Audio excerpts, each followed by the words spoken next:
wabarakatuh. Waalaikumsalam warahmatullahi wabarakatuh. Waalaikumsalam warahmatullahi wabarakatuh. Bismillah, alhamdulillah, wassalatu wassalamu ala rasulillah wa ala alihi wa sahbihi man tabi'ahudah, la hawla wa la quwata illa billah, amma ba'du. Saudara sekalian, saya berharap saudara sekalian tetap sehat walafiat, termasuk yang mungkin sedang mengikuti PEKTA, atau yang mungkin tidak ikut PEKTA tapi juga belum ikut kuliah karena mungkin masalah teknis, belum mendapatkan atau belum membuka informasi tentang perkuliahan pagi ini. Mari kita mulai kuliah kita dengan baca basmalah bersama. Bismillahirrahmanirrahim. Saudara sekalian, untuk pertemuan kali ini kita akan membahas tentang urgensi agama. Kata urgensi itu bermakna pentingnya suatu apapun. Ketika sesuatu dianggap sangat penting, maka sesuatu itu dikatakan sebagai hal yang urgen. Ya.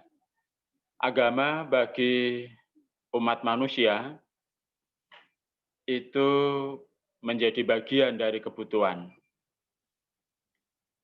Dikatakan menjadi kebutuhan bagi umat manusia, tampak bahwa sejak zaman dahulu kala, bahkan kalau ditelusuri sejarah umat manusia, sejak manusia atau sampai sekarang, dilihat bangsa manapun atau suku bangsa manapun, dari yang paling terbelakang sampai yang berkemajuan, bahkan yang modern, mereka ternyata beragama.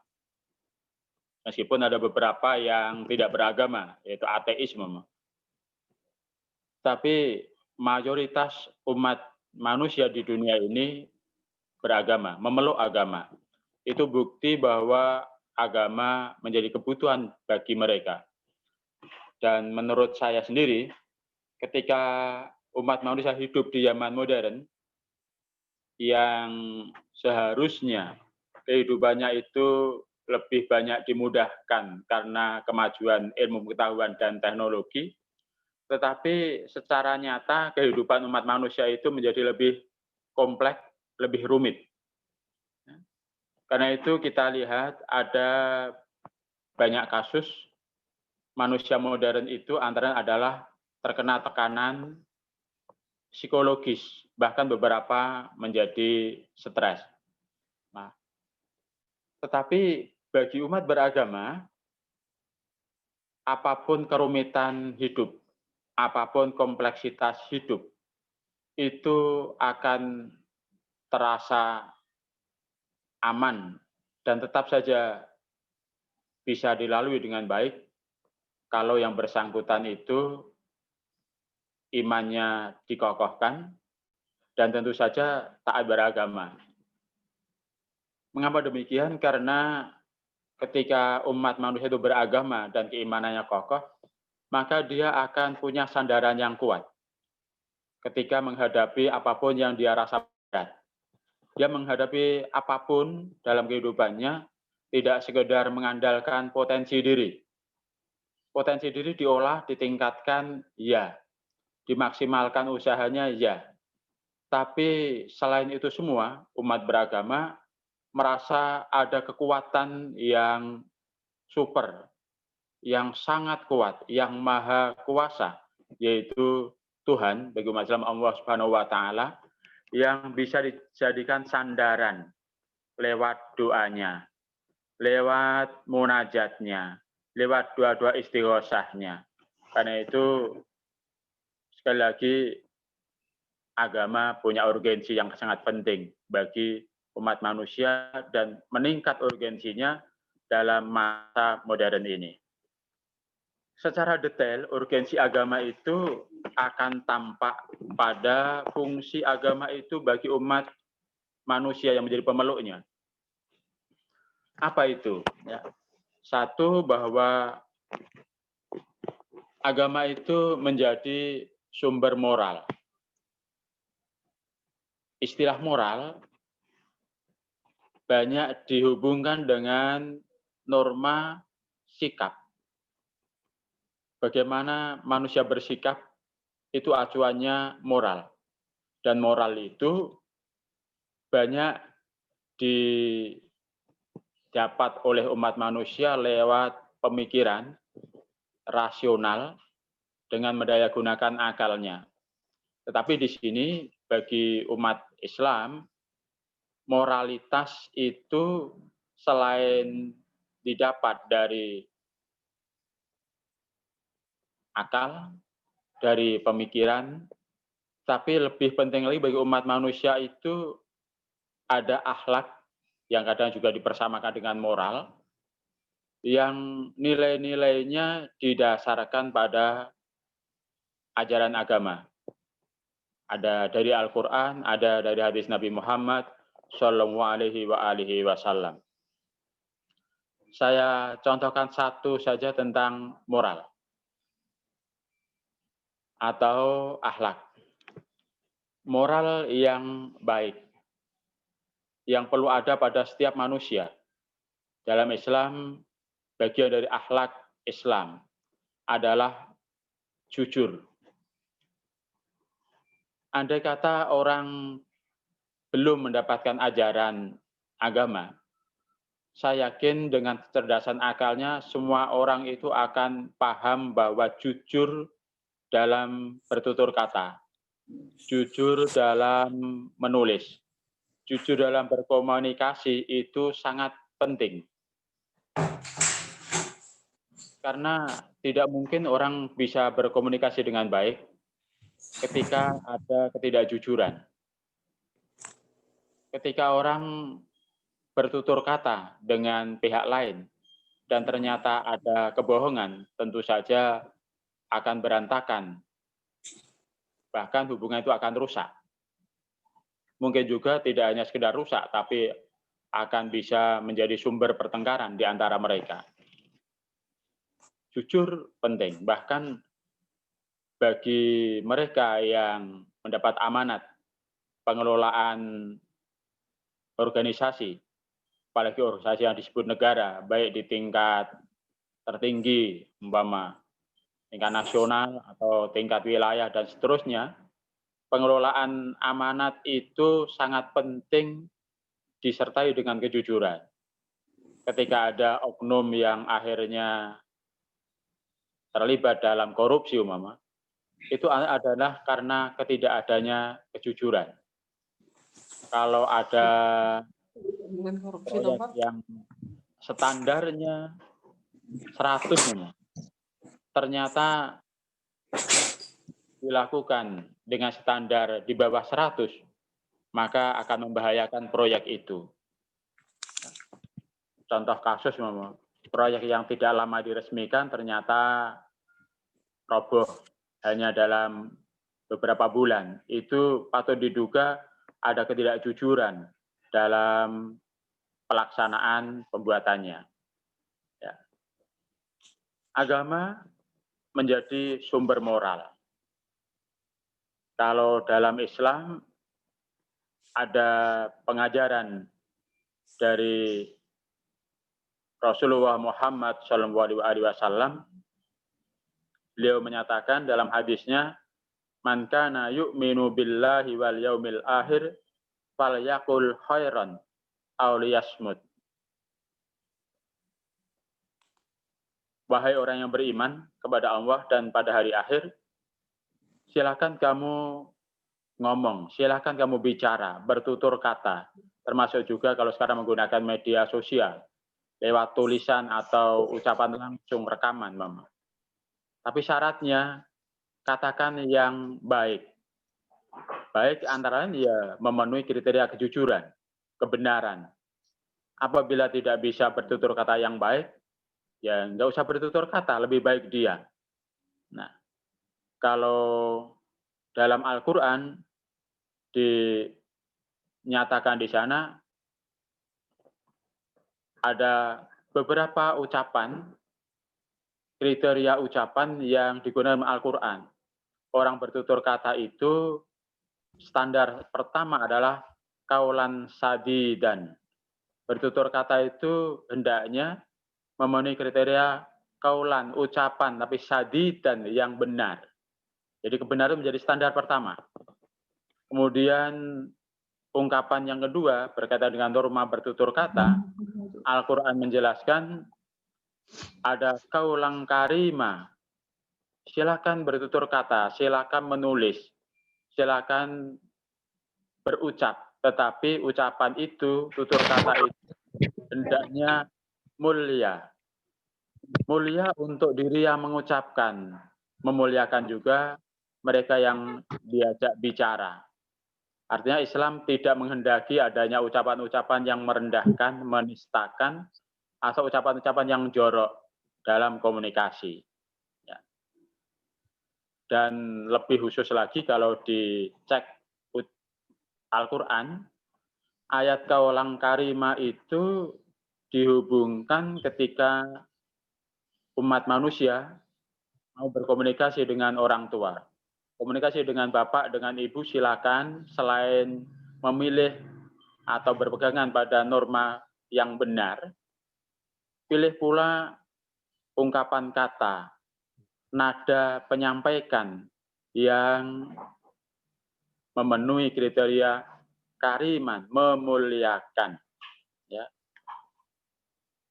Ungkapan yang memuliakan itu sangat jelas tandanya atau ungkapannya kalau dalam bahasa Jawa. Orang bahasa Jawa itu ada tingkat paling rendah adalah ngoko, kemudian tingkat menengah adalah kromo madyo, dan yang tertinggi adalah kromo inggil. Ketika komunikasi dengan orang tua, Muslim Jawa akan dan seharusnya memilih menggunakan bahasa Jawa kromo. Bapak monggo dahar rumiyin. Nah, akan sangat tidak menghormati bila seorang Muslim Jawa bicara pada bapak atau ibunya dengan bahasa terendah, ngoko, Pak, mangan sik Pak. Nah, apalagi dengan bahasa yang sangat kasar. Ya, kalau di ucapan Jawa itu ada istilah mangan, lebih kasar lagi mbadok. Nah, itu ungkapan yang sangat kasar. Saudara sekalian, urgensi agama yang kedua adalah bahwa agama itu memberikan atau menjadi sumber kebenaran. Bagi umat beragama, agama yang diyakini dan dipeluk adalah agama yang benar, bahkan mutlak benarnya. Hal ini tentu saja pertama-tama melekat pada sumber ajarannya. Bagi umat Islam, Al-Quran itu kebenarannya mutlak. Bagi umat Islam, hadis Nabi yang sahih adalah mutlak benar. Saya yakin umat beragama yang lain juga meyakini yang sama, bahwa kitab sucinya adalah benar mutlak. Selanjutnya yang jadi masalah adalah kitab suci yang benar mutlak itu dipahami oleh manusia, siapapun dia, termasuk yang paling berkompeten adalah para ulama dalam Islam, atau para tokoh agama masing-masing, bisa pastor, bisa mungkin malah paus dan seterusnya kalau dalam Katolik. Tetapi bagaimanapun juga manusia adalah manusia.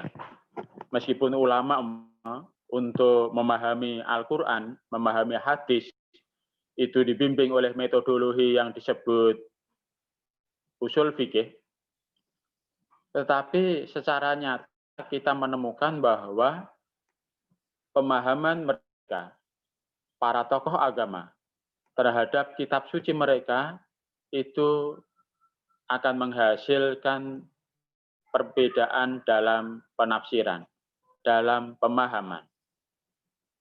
Karena itu dalam Islam, dalam bidang fikih kita kenal ada fikih madhab Hanafi, yang tokohnya adalah Imam Abu Hanifah.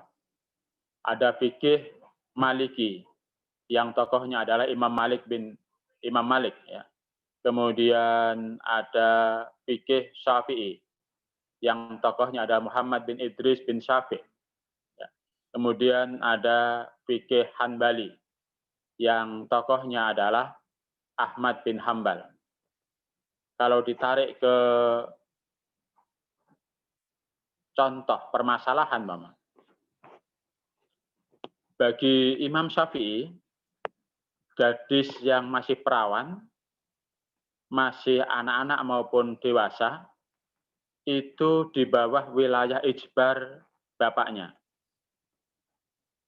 Karena itu dalam fikih Syafi'i dikenal wali mujbir, bapak punya kuasa untuk menjodohkan anak gadisnya yang masih perawan secara paksa, artinya tanpa persetujuan anak wanita tersebut dengan calon yang dipilih oleh orang tuanya.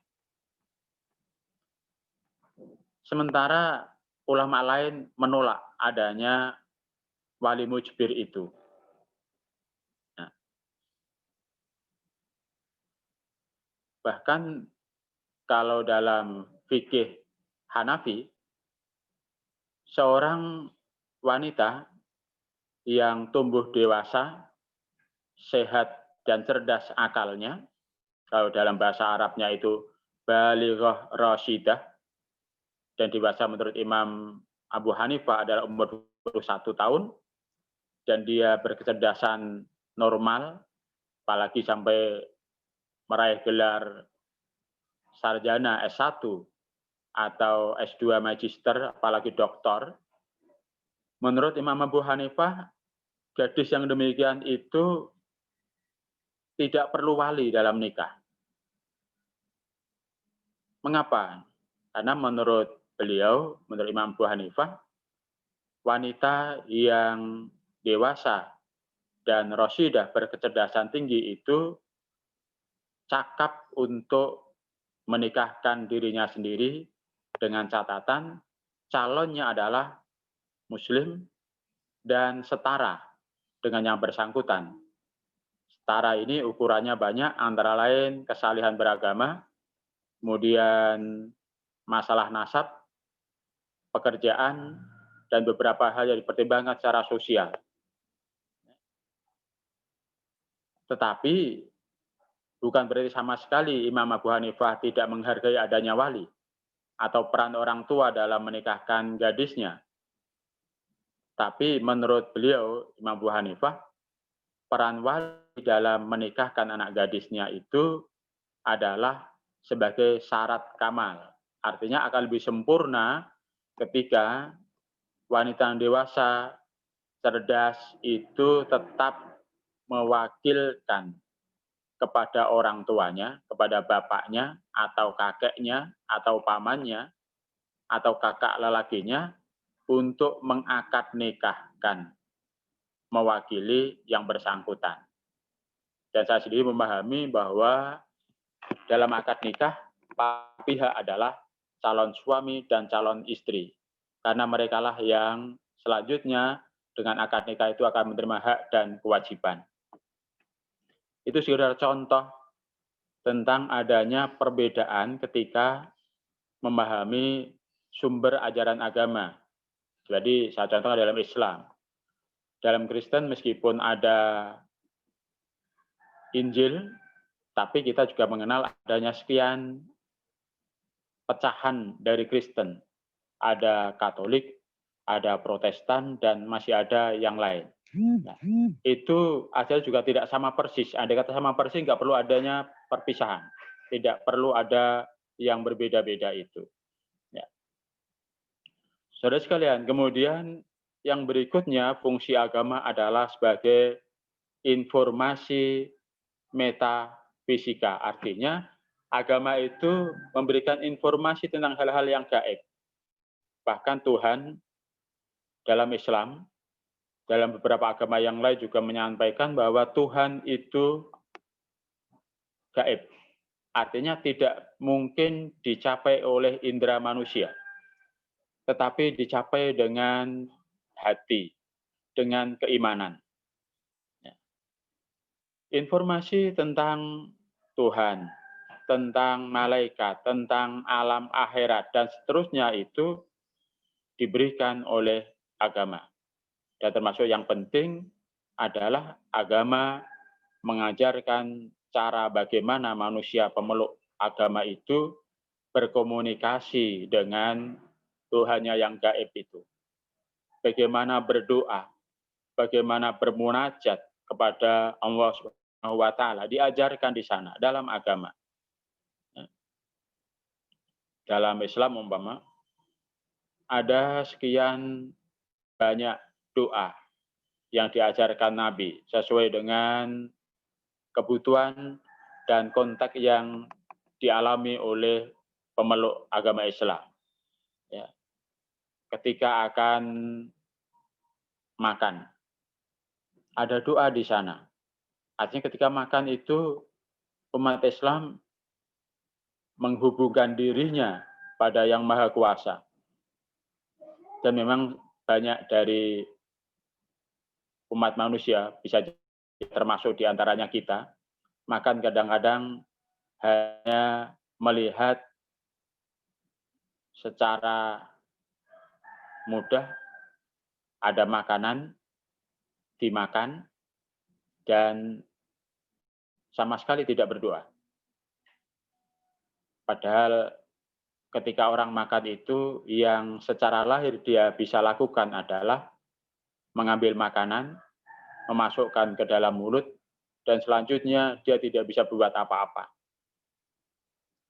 Soal urusan berikutnya itu urusan tubuh. Tapi bagi umat manusia, urusan tubuh itu berarti terikat dengan yang menciptakan tubuh kita, Allah Subhanahu wa taala.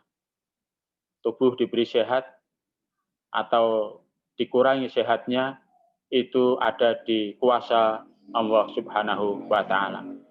Itu penting berdoa. Ketika mau makan diajarkan untuk baca basmalah. Bismillahirrahmanirrahim. Itu artinya diingatkan untuk minta bantuan, minta maunah, minta pertolongan pada Allah Subhanahu wa taala yang Maha Pengasih. Ya, tadi kita makan hanya bisa memasukkan sebetulnya. Setelah itu kita tidak tahu. Padahal apa yang kita makan nanti akan membawa manfaat atau membawa madarat untuk tubuh kita, kita tidak bisa berbuat apa-apa. Saudara sekalian, selanjutnya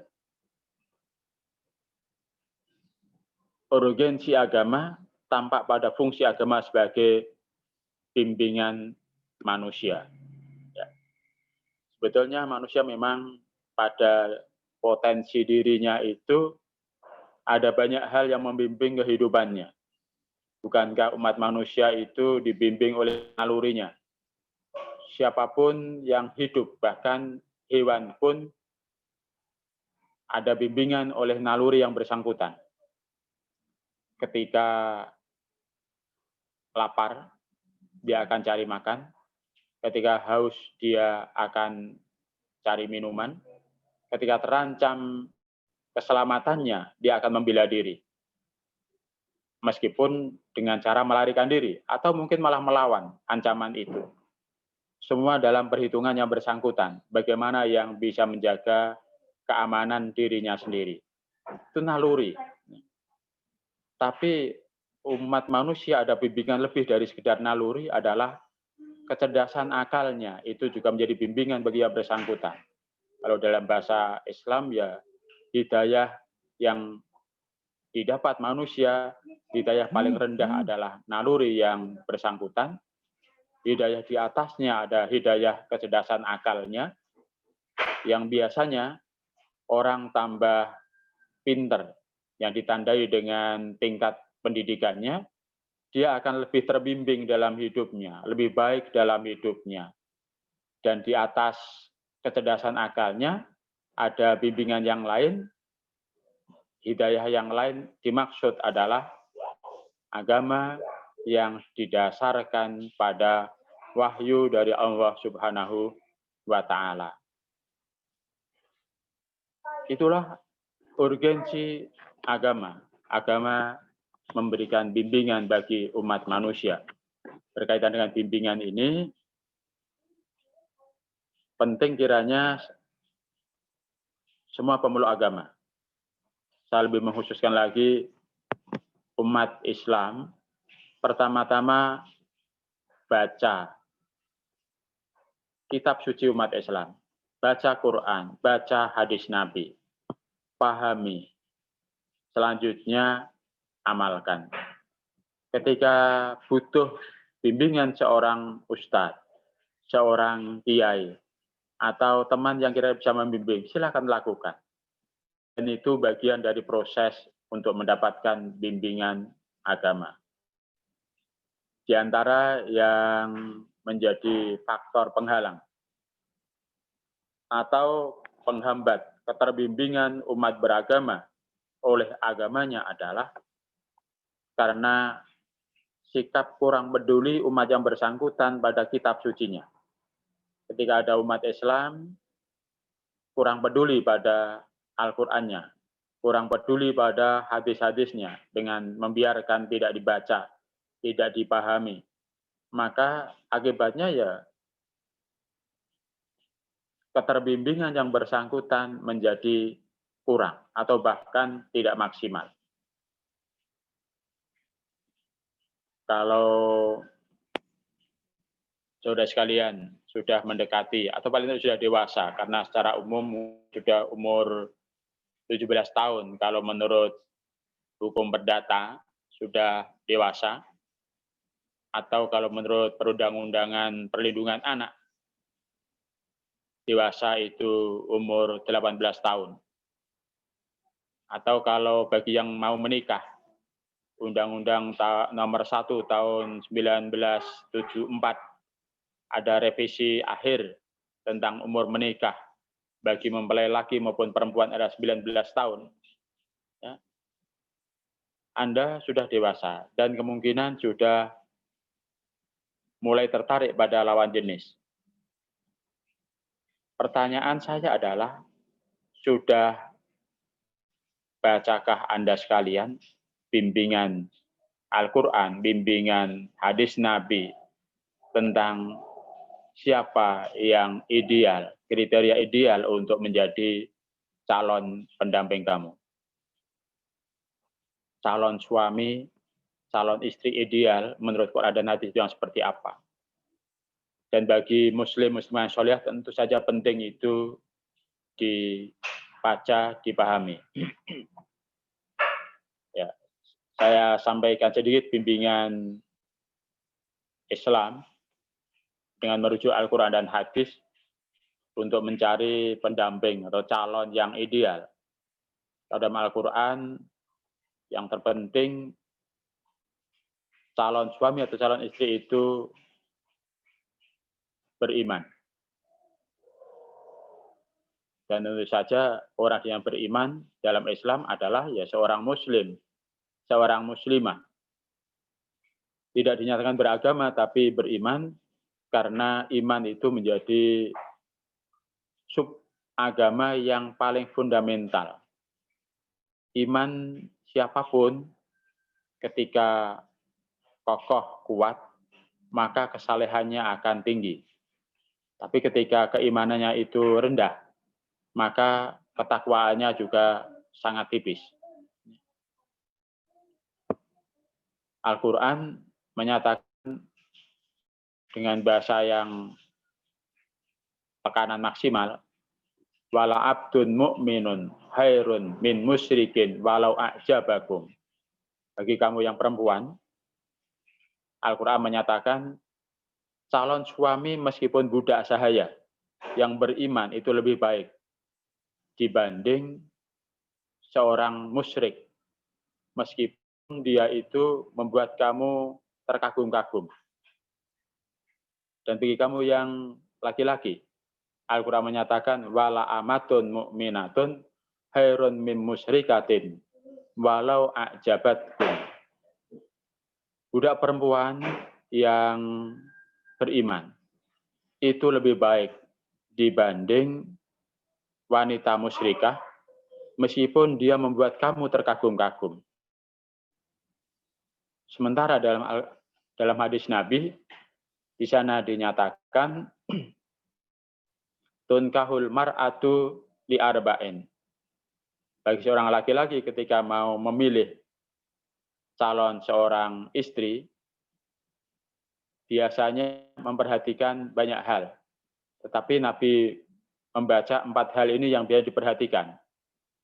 Yaitu 1, li jamaliha, karena kecantikannya. Untuk calon suami ya sama. Kira-kira gantengnya begitu. Kemudian ada wali nasabiha, ya karena keturunannya. Kemudian wali maliha, karena hartanya. Artinya menjadi faktor untuk dipertimbangkan ketika memilih. Dan yang paling ditekatkan Nabi adalah walidiniha fadfar bidatiddin. Karena faktor keberagamaannya, kesalehannya kayak apa, rajin sholat atau malas sholat, rajin puasa atau malas puasa, kejujurannya seperti apa, kepribadian seperti apa. Nabi menekankan fadfar bidatiddin. Raihlah calon istri yang saleh beragama. Raihlah calon suami yang saleh beragama. Itu beberapa bimbingan Islam dari Al-Quran maupun hadis tentang memilih pasangan hidup, suami maupun istri. Itu urgensi beragama. Ya. Kemudian saya masuki pada subtopik baru tentang toleransi beragama. Ya. Orang beragama itu berarti orang mengikatkan diri pada agamanya. Memahami, mengamalkan, bahkan mungkin yang bersangkutan menyampaikan, mengajarkan agama itu pada orang lain. Itulah beragama.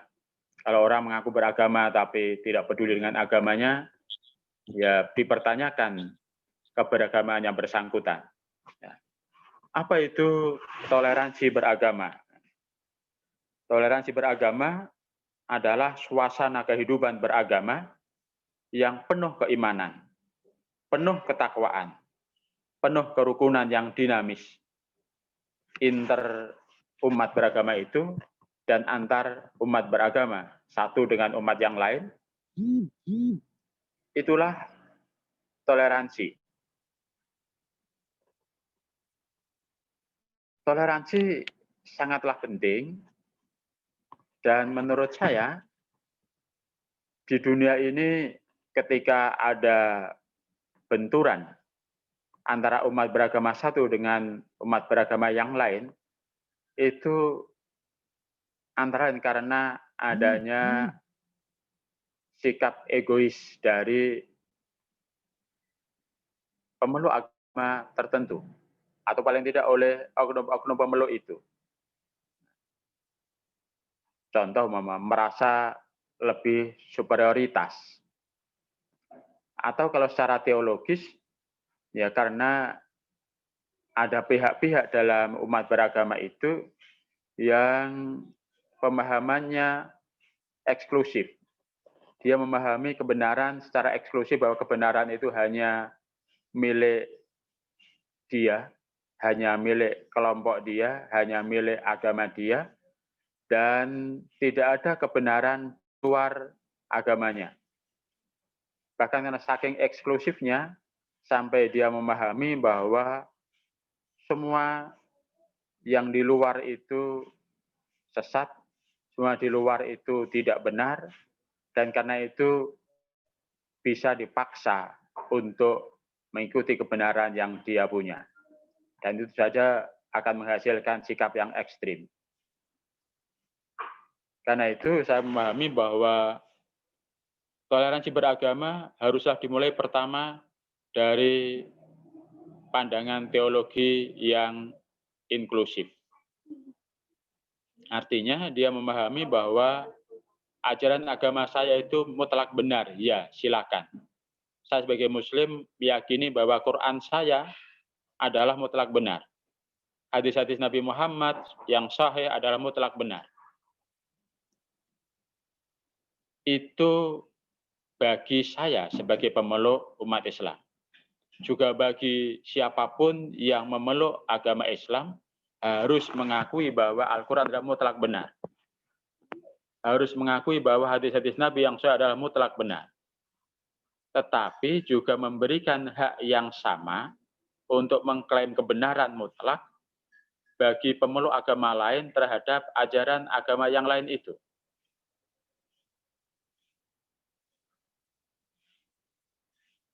Ketika saya menyatakan Islam mutlak benar bagi saya, tapi saya juga mengakui ada hak yang sama orang lain untuk menyatakan agamanya itu mutlak benar, maka akan ada pengakuan terhadap perbedaan yang ada. Sikap yang demikian bukan berarti membenarkan semua agama. Membenarkan semua agama atau mempertamakan kebenaran semua agama itu sikap yang tidak bertanggung jawab menurut saya. Kalau MUI, Majelis Ulama Indonesia, menyatakan bahwa di antara ajaran isme yang dinyatakan haram adalah ajaran yang menyatakan semua agama adalah sama. Semua agama benar. Ya, seharusnya ada tambahan. Semua agama benar bagi pemeluknya.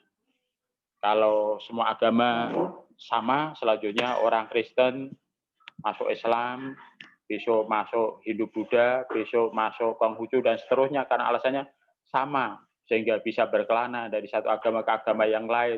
Itu saja sangat tidak dianjurkan, dan itu tidak diinginkan oleh siapapun pemeluk agama. Saudara sekalian, dalam Islam, toleransi diajarkan atau menjadi bagian dari ajaran Islam. Satu, Islam menegaskan la ikraha fiddin. Tidak ada paksaan dalam beragama. Ini harus dipahami dengan benar. Islam tidak akan pernah memaksakan Islam pada orang lain.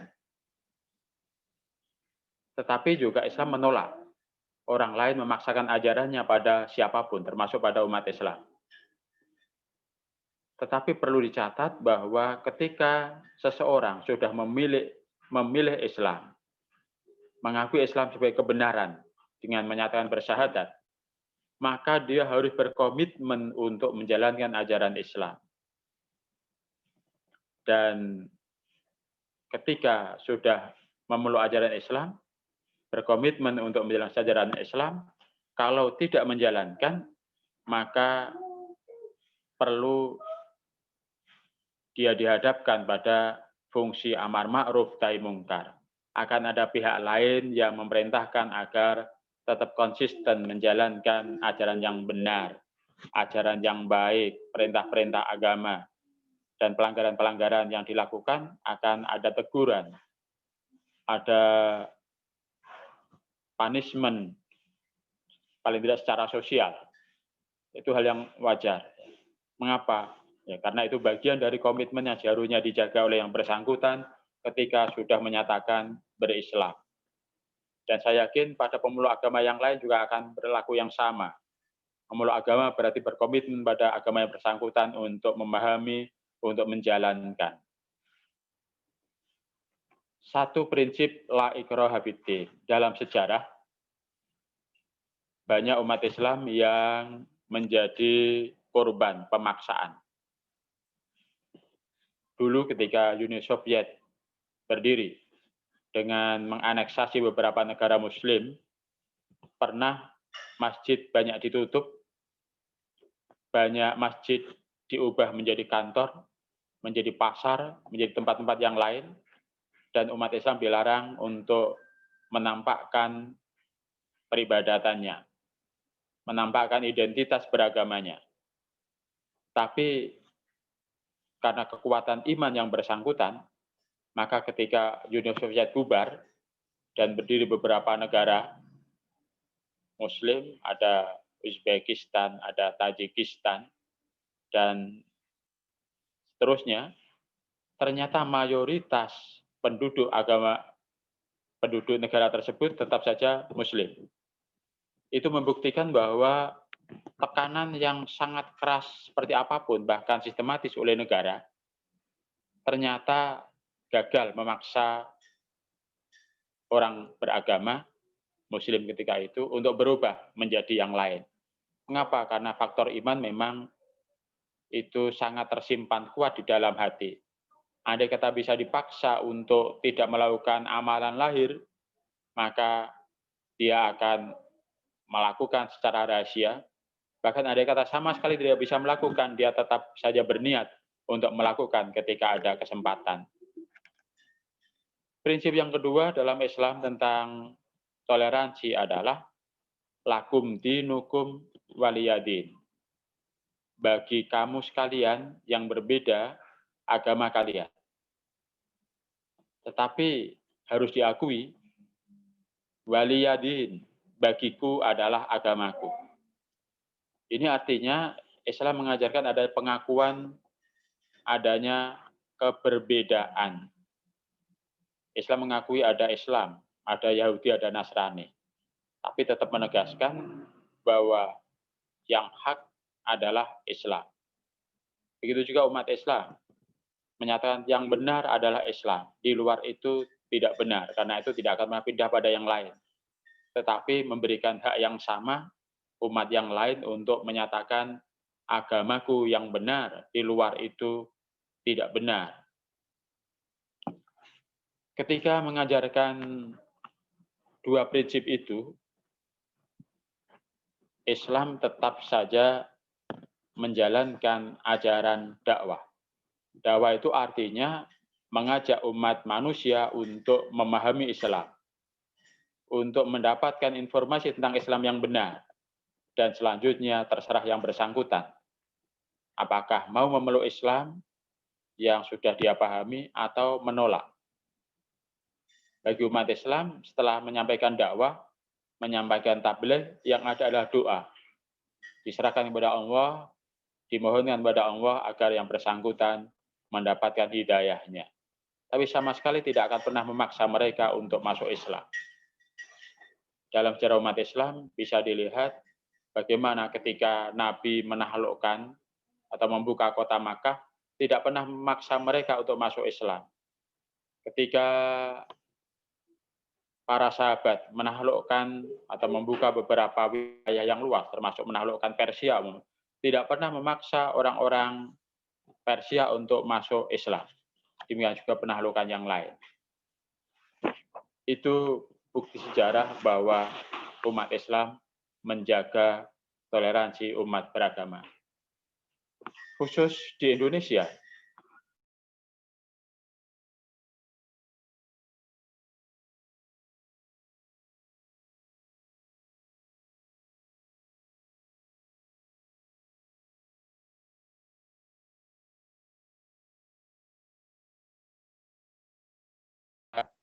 gesekan itu sifatnya kasuistis. Biasanya ada berhubungan atau paling tidak ada faktor lain yang ikut membantu terjadinya gesekan. Tanpa ada faktor lain, insya Allah tetap baik. Mengapa? Karena sejak awal Islam datang ke Indonesia tidak dengan penaklukan, tapi dengan dakwah oleh para mubaligh dari berbagai penjuru, ada dari Arab, ada dari Hadramaut Yaman, itu yang terbanyak, ada juga yang bersama pedagang dari Gujarat umpama, sebagian penulis begitu menyatakan. Dan dalam sejarahnya, ketika akan dibangun Indonesia di awal-awal proses kemerdekaan, yang pada dasarnya hasil perumusan Pancasila yang disepakati adalah sila pertama, ketuhanan yang Maha Esa dengan kewajiban menjalankan syariat Islam bagi pemeluk-pemeluknya. Itu yang disepakati bersama sebetulnya. di badan perumusnya. Tetapi ketika mau proklamasi, ternyata ada utusan dari Indonesia Timur yang diwakili oleh tentara Jepang, dan itu sampai sekarang ternyata tidak diketahui persis bukti-buktinya, yang menyatakan Indonesia Timur akan memisahkan diri kecuali kalau tuntutan mereka untuk menghapus 7 kata pada sila pertama Pancasila dikabulkan. Ketika Bapak Soekarno menerima utusan itu dan menerima pesan yang disampaikan, hanya menghubungi tokoh-tokoh umat Islam. Dan ternyata yang bisa dihubungi ketika itu adalah ya Haji Hasyim Asy'ari. Dan beberapa yang lain, tapi sangat kecil jumlahnya. Dari tokoh yang bisa dihubungi ternyata bersedia 7 kata itu dihapus. Dan selanjutnya dalam perumusan Pancasila, 7 kata itu diganti dengan Yang Maha Esa. Tapi di sini saya menegaskan, ketuhanan itu dalam arti positif. Kata Tuhan ditambah imbuhan ke dan an di belakang, itu positif. Artinya umat manusia, bangsa Indonesia menyatakan secara positif hubungan bertuhan, mengakui adanya Tuhan, bertuhan, beribadah sesuai dengan bimbingan Tuhan. Karena di akhir-akhir ini ada yang kepingin mempersamakan ketuhanan dengan ketiadatuhanan, dengan membela seakan-akan ajaran ateis pun benar untuk atau dianggap sesuai dengan Pancasila. Ya. Artinya mereka mempersamakan sila pertama ketuhanan sama dengan ketiadatuhanan, dan itu saja sangat tidak tepat. Ya. Sekali lagi, itu menurut saya adalah pemahaman yang menyimpang dari Pancasila. Saudara sekalian, bukti toleransi yang sangat besar tentang pencoretan 7 kata dari sila pertama Pancasila itulah yang oleh Menteri Agama ketika zaman dahulu yang bernama Alam Shah Ratu Prawira Negara, dia menyebut Pancasila seperti yang ada sekarang adalah hadiah terbesar umat Islam di Indonesia. Artinya menurut dia, yang dihasilkan oleh tim perumus itu tetap saja yang seharusnya diberjalankan. Kalau ada yang mengancam, ya layak untuk dihadapi. Tetapi umat Islam ternyata bersedia untuk dihapuskannya 7 kata itu. Dan itu sikap yang sangat perlu dihargai bagi bangsa Indonesia. Dan tentu saja ini perlu dicontoh untuk kita semua bagaimana menjaga toleransi, untuk menjaga keharmonisan hubungan warga negara, bahkan juga untuk kejayaan bangsa Indonesia di masa yang akan datang. Kiranya ini yang saya sampaikan untuk kuliah pagi ini, dan terima kasih atas perhatiannya. Saya ingatkan, semua diharapkan untuk absen lewat SIM yang disiapkan di Unisula. Tadi sudah saya upload sejak jam 7. Ya, terima kasih. Assalamualaikum warahmatullahi wabarakatuh. Waalaikumsalam. Waalaikumsalam.